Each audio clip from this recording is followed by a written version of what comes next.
दर्शन व चिंतन की इस श्रृंखला व कड़ी में आप सभी का हार्दिक स्वागत है। गांधी जी के समाज दर्शन के विविध पहलुओं व पक्षों को इससे पूर्व के व्याख्यानों में स्पष्ट किया जा चुका है।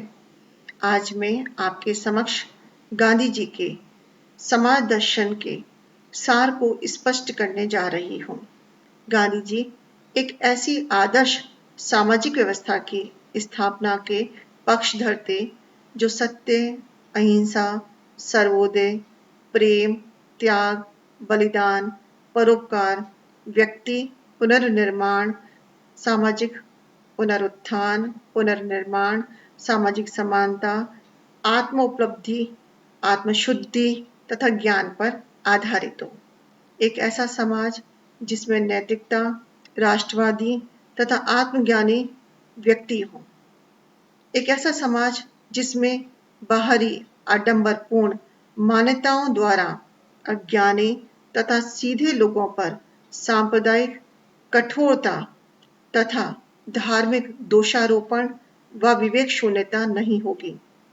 प्रत्येक व्यक्ति को अपने व्यक्तित्व के विकास का समुचित अवसर प्राप्त होगा। धर्म, संप्रदाय, लिंग, जाति इत्यादि के आधार पर समाज में किसी भी प्रकार का भेदभाव नहीं होगा। गांधी जी का मानना था कि सभी व्यक्ति समान हैं और समाज में सभी को अपने विकास का समान अवसर प्राप्त होना चाहिए। गांधी जी ने ये माना कि यदि हम सामाजिक पुनर्निर्माण करना चाहते हैं, ऐसी चेष्टा रखते हैं, तो इससे पूर्व हमें व्यक्ति का पुनर्निर्माण करना होगा। उनका मानना था कि व्यक्ति केवल अस्थि मांस का समवाय नहीं है, अपितु इससे कहीं अधिक है। व्यक्ति दृश्य तथा अचेत पदार्थों के समूह के पीछे चैतन्य शक्ति व आत्मा, जो कि अदृश्य लेकिन सर्वव्यापी तथा स्वयं सिद्ध है, जिसमें ईश्वरता का अंश है। मनुष्य में वस्तुतः यही ईश्वर का अंश है, या दूसरे शब्दों में हम कहें तो प्रत्येक व्यक्ति के अंतस में ईश्वरता है। इसलिए गांधी जी का मानना था कि मनुष्य और मनुष्य के हित, मनुष्य और समाज के हित, समाज और राष्ट्र के हित व विभिन्न राष्ट्रों के हित परस्पर विरोधी नहीं हो सकते हैं। गांधी जी अद्वैत सिद्धांत में विश्वास रखते थे और सबके उत्कर्ष, सबके कल्याण को प्राथमिकता देते थे। गांधी दर्शन की परिणति सर्वोदय के सिद्धांत में ही निहित है। गांधी जी मनुष्य के भी शारीरिक व बाहरी आधार को ही प्रमुख नहीं मानते थे, अपितु उनका मानना था कि व्यक्ति को अपने स्वभाव में निरंतर सुधार करना चाहिए, अपने विकास के लिए निरंतर प्रयासरत होना चाहिए।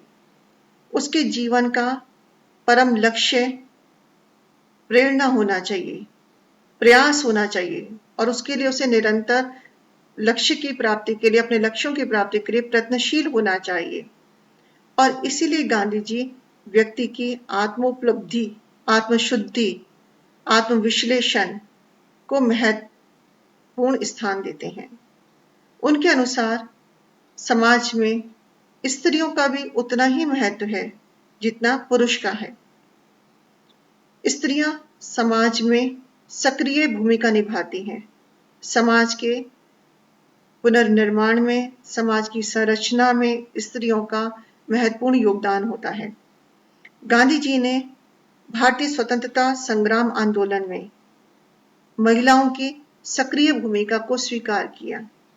उनका मानना था कि जिस प्रकार समाज में पुरुष अपने व्यवहार में, अपनी प्रवृत्तियों में सर्वोच्च स्थान रखता है, उसी प्रकार से स्त्रियां भी समाज में सर्वोच्च स्थान रखने की अधिकारिणी हैं।